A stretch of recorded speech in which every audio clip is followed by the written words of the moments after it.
안녕하십니까 여러분, 크립토 토마토 여러분들께 또 인사를 전해드리고 있습니다. 오늘 날짜는 7월 23일이고요 비트코인 지금 현재 가격 1269불에서 거래가 진행 중에 있고 도미넌스는 65.3%입니다. 자, 그럼 오늘 준비한 소식들 한번 알아보도록 하겠습니다. 이 국내 프로젝트 테드, 블록체인 기반 전자상거래 프로젝트라고 하는데요. 이 테드가 이더리움 클래식 랩스가 진행하는 생태계 양성 플랜에 참여하고 싶다라고 신청을 했습니다. 이 프로젝트로 최종 선정되게 되면 다가오는 8월 15일부터 정식적으로 이더리움 클래식 랩의 지원을 받게 됩니다. 자, 계속해서 북한 관련된 안 좋은 소식이 나오고 있습니다. 북한의 유명 해킹 집단이 암호화폐 거래소 회원들의 암호화폐 탈취를 노리고 있는데, 이번 해킹은 악성 코드를 심은 아래아 한글 첨부 파일을 이메일에 유포해서 개인정보에 침투하는 방식으로 이루어지고 있다고 합니다. 모두 다 아시는 그런 부분이겠지만은 모르는 사람이 보낸 이메일 열어보지 마시기를 바랍니다. 이 나쁜 놈들이죠. 보고 싶으면 한국 드라마나 쳐 볼 것이지 남의 개인정보는 왜 보려고 하는지 모르겠네요. 자, 그 다음은 저스틴 선에 관련된 소식입니다. 워렌 버핏 점심 주인공 저스틴 선, 이번에는 소셜 트레이딩 플랫폼인 이토로의 창업자를 초대를 했고, 창업자는 아싸 신난다 라고 외치면서 승낙을 했습니다. 그의 이름은 요니 아싸이고요, 요니 아시아이고요. 그는 이렇게 이야기를 했습니다. $9에 관한 연구를 오마하의 현인 워렌 버핏과 나눌 수 있게 돼서 행복하다.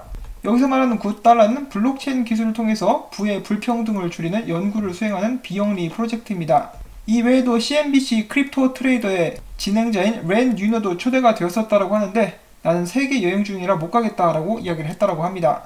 자, 다음은 인도 소식이 또 나왔습니다. 이번에는 인도 정부 부처 합동위원회가 사설 암호화폐 금지를 공식적으로 권유한 것으로 나타났습니다. 이들은 인도 내에서의 사설 암호화폐 금지, 그리고 암호화폐와 연관된 모든 행동에 대한 벌금과 처벌을 권유했다라고 밝혔습니다.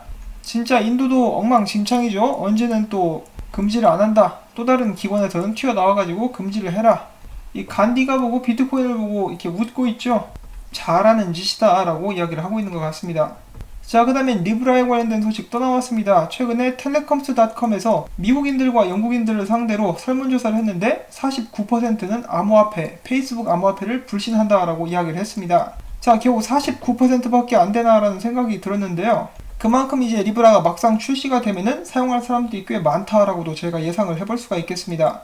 여기에 대해서 이제 영국 하원 디지털 위원장이 페이스북이 자신만의 국가를 만들려고 한다. 페이스북은 국경을 가진 국가는 아니지만은 마크 저커버그가 감독하는 거대한 글로벌 커뮤니티를 가지고 있다라고 또 지적을 하게 되었습니다. 이 굉장히 부정적이죠.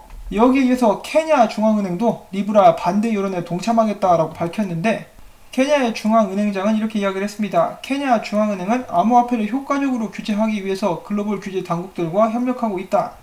자, 그 다음엔 이더리움 소식으로 넘어가 보도록 하겠습니다. 미국의 블록체인 소프트웨어 개발업체인 컨센서스의 조셉 루빈 대표가 전 사내 프로젝트 토큰 파운드리 창업자로부터 계약 위반, 소유물 손해 등의 혐의로 고소를 당했습니다. 토큰 파운드리는 컨센서스가 육성한 스타트업입니다. 자, 이게 무슨 일일까요? 이 도와주고 길러준 주인을 물어뜯는 개가 된 것 같은 이 토큰 파운드리. 토큰 파운드리의 창업자는 조셉 루빈을 토큰 파운드리 사업 활동과 관련해서 계약 위반, 소유물 손해, 부정축제, 사기, 수익 미지급 혐의로 뉴욕주 대법원에 고소장을 제출했습니다. 뉴욕주 대법원 바쁘네요.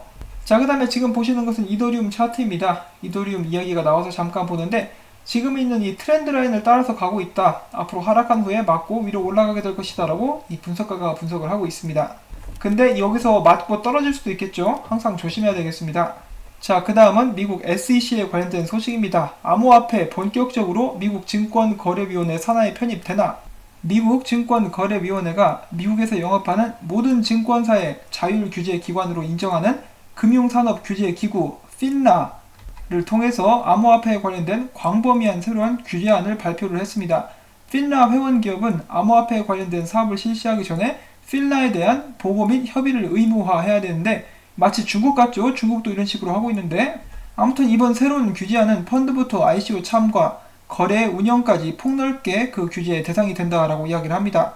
자, 그렇지만 앞으로 이제 사업을 할 사람들은 이 필라와 이야기를 잘 해가지고 샤바샤바 잘 치면은 별 문제 없이 미국 내에서 암호화폐 관련된 사업을 할 수 있게 되었다라는 긍정적인 면으로도 볼 수 있는 소식입니다. 다음은 바이낸스 관련된 소식 몇 가지가 있어서 전달을 해드리려고 합니다. 바이낸스 덱스가 구글 크롬 확장 기능을 통해서 이용이 가능해졌다. 이번에 발표된 기능은 이퀄 월렛이라는 월렛 서비스를 지칭하는 것인데요. 이퀄 월렛은 이더리움과 바이낸스 체인에 대응하고 있으며 ERC, BEP 토큰을 간단하게 송수신할 수가 있습니다. 또한 EQL, DApp, 스토어, 웹3 인젝션, 웹3 API 지원 등 여러가지 기능을 갖추고 있다고 합니다. 그리고 또한 바이낸스 같은 경우는 다가오는 23일, 한국 날짜로는 오늘이고 미국 날짜로는 내일이 될 수가 있겠는데 영국 파운드 기반한 스테이블 코인을 정식적으로 출시할 것이다 라고 밝혔습니다. 자, 이란에서 본격적으로 금과 연동된 암호화폐가 나옵니다. 이름은 페이먼이라고 되어 있고요. 이란 중앙은행이 이 발행을 허가했다라는 소식이 나왔습니다. 이 금과 연동됐다라고 하니까 저도 좀 갖고 싶은데 과연 이것으로 미국의 제재를 피할 수 있을 것인지 아니면은 그 전에 괜히 또 깝쳤다가 돌아올 수 없는 강을 건너게 될 수도 있으니까 조심해야겠죠. 부디 이제 아무런 희생 없이 모든 일이 마무리가 될 수 있으면 좋겠습니다. 자, 간다 우간다에서 블록체인 기술을 통해서 약품 유통 및 가짜 약품 문제를 해결할 것이라고 밝혔습니다. 이런 면에서 봤을 때 대한민국에서도 이 블록체인 도입 정말 시급합니다. 특히 원산지를 소개되는 양심 없는 업자들 블록체인으로 뺨을 한 대 때려주고 싶습니다. 자, 그 다음은 스웨덴의 암호화폐 거래소 퀵비트에서 이용자 30만 명의 개인정보가 담긴 데이터베이스가 유출된 것으로 또 나타났습니다. 똑바로 좀 해라, 똑바로 이 자식들아. 자, 그 다음에 실버TV와 세이타 토큰이 브레이브 브라우저와 파트너십을 맺었다라는 이 꽤 좋은 소식이 나왔습니다.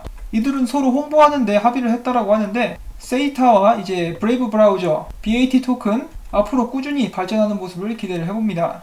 자, 그 다음엔 최근에 이런 기사가 또 떴습니다. 금은 가격 상승은 비트코인 변동성 때문이다. 전혀 아닌 것 같은데 일단 한번 읽어보도록 하죠. 비트코인 가격이 약세를 보이면서 금과 은이 수혜를 보고 있다는 주장이 나왔다. 짐 루리오 TJM 투자 전문이사는 뉴스 BTC와의 인터뷰에서 중요한 것은 비트코인의 최근 변동성이 디지털 안전자산으로서의 이미지에 손상을 줬다라는 것이다. 비트코인이 변동성을 보이면서 투자자들이 은으로 이동했다. 놀고 있네. 제가 보기엔 영 아닌 것 같은데 여러분들은 어떻게 생각을 하십니까? 자, 그 다음에는 그레이스케일 디지털 커런시 그룹의 베리 실버트가 이야기합니다. 베이비부머 세대의 자산이 앞으로 20여 년에 걸쳐서 젊은 세대로 이전되는 과정에서 엄청난 액수의 자금이 비트코인으로 유입될 것이다 라고 베리 실버트 그레이스케일 인베스트먼트 CEO가 전망을 했습니다. 이거 아닌 것 같은데 그레이스케일 인베스트먼트 CEO는 따로 있습니다. 그레이스케일 같은 경우는 디지털 커런시 그룹의 자회사이고 디지털 커런시 그룹의 CEO가 베리 실버트죠. 자, 아무튼 계속해서 읽어보면은 베리 실버트는 이렇게 이야기했습니다. 미국의 베이비 부머와 나이 든 세대가 보유한 재산만 68조 달러이며 이 돈은 앞으로 20년간 X세대와 밀레니얼들에게 이전될 것이다. 그는 68조 달러 가운데 현재 금의 비중이 얼마가 되건 간에 그 돈이 모두 금에는 머물지 않을 것이라는 게 나의 이론이다. 실버트는 지금 현재 금에 투자되어 있는 베이비 부머와 나이 든 세대의 돈이 모두 비트코인으로 옮겨간다는 의미는 아니지만 금에 있는 돈은 다른 자산으로 이전될 것으로 예상을 했다. 자, 비트코인은 그리고 암호화폐는 새롭게 만들어진 자산입니다. 기존에 있던 자산들 금뿐만 아니라 다른 상품들 시장, 그리고 주식시장, 부동산까지 여기서 조금 저기서 조금 이 비트코인으로 나눠져서 들어올 것을 저희 모두가 예상을 해볼 수가 있겠습니다. 자, 오늘부터 테스트를 시작한 벡트에서 남긴 트윗입니다. 벡트는 디지털 기반 수준급의 등급, 규제된 수탁 업무와 시장을 제공함으로써 암호화 자산에 대한 신뢰를 가져오고 있다. 당당하죠? 자, 그 다음에 이 고란 기자님께서 남기신 글을 보면은 또 이렇게 되어 있어요. 벡트 출범이 시작인 호재, 아담 화이트 벡트 CEO는 최근 블로그를 통해서 그간 시장 구조와 규제의 불확실성 등 때문에 투자를 꺼렸던 기관들이 벡트를 통해 암호화폐 시장에 진입할 수 있을 것이다 라고 말을 했습니다. 지난달 유명한 암호화폐 분석가인 조셉 영은 자신의 트위터를 통해서 벡트가 출시되면 적격성을 갖춘 위탁 관리, 보험 등의 시스템으로 인해서 비트코인 시장 판도를 변화시킬 것으로 기대한다라고 밝혔고, 샘 닥터의 보고서에 의하면 당시 뉴욕 스탁 익스체인지에서 열린 기념식에 모인 투자자들은 대부분 흥분 상태였다고 한다. 전통 주식시장 및 파생상품 전문 브로커리지 서비스, 프롭데스크, HFT 회사 등이 모두 암호화폐 시장에 들어올 준비를 마치고 있다고 전했다. 모어헤드는 비트코인은 가치 저장의 훌륭한 수단이 될 것이라며 많은 기관 자금이 월스트리트에서 테크 쪽으로 옮겨가고 있다고 설명을 했다. 닥터는 투자 자산을 전통 자산에서 암호화폐 자산으로 옮겨가려는 기관 투자자들이 있다며 벡터 거래소 출범은 암호화폐 시장이 크는데 큰 촉매제가 될 것이다 라고 전망을 했습니다.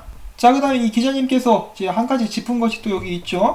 벡트의 UAT가 22일 실시된다는 보도가 나왔을 때 시장은 크게 움직였다. 전고점을 향해 달려가는 듯 했지만 이후에 나타난 리브라에 대한 정치권과 전통 금융권의 경계 등에 따라서 시장은 고꾸라졌다.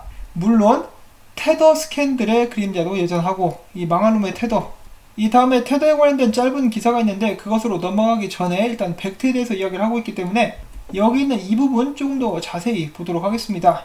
제가 며칠 전 기사를 통해서 이 기념식 뉴욕 벡트 시범 테스트 축하 파티에 이제 펀드 스트랫, 톰리의 펀드 스트랫이 이제 참여를 했다라고 말씀을 드렸었는데 그때 당시에 150여 명의 투자자들과 기관 서비스 제공자들이 모여 있었다고 합니다.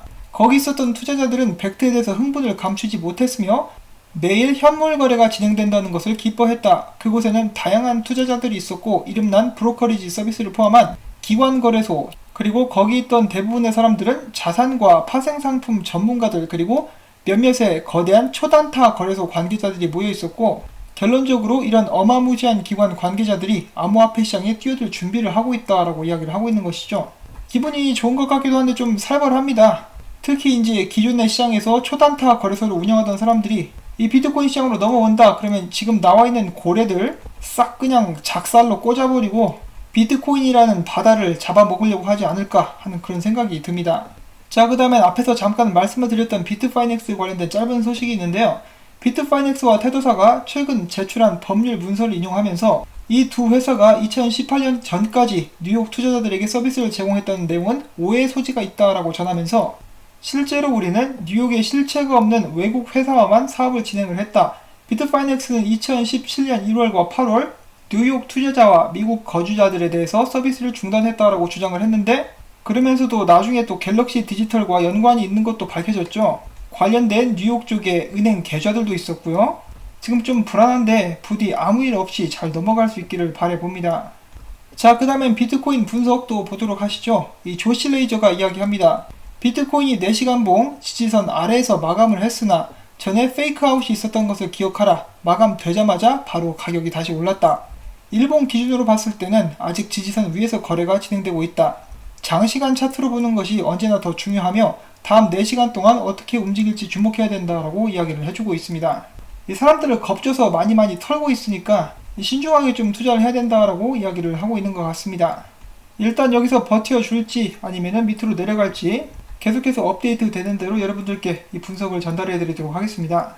자, 그 다음으로 보여드릴 것은 지금 알트코인 시총에 관한 것인데요. 보시면은 지금 이 추세선 위에서 놀고 있는 모습이 보여지고 있죠. 많은 사람들이 이렇게 이 포물선을 그리면서 알트코인 시총이 올라가기를 또 기대를 하고 있는 그런 모습인데요. 지금 보시는 알트코인 시총 차트를 보시면 이 부근에서 지지를 받고 하락하다가 올라가고 있는 모습이 보여지고 있습니다.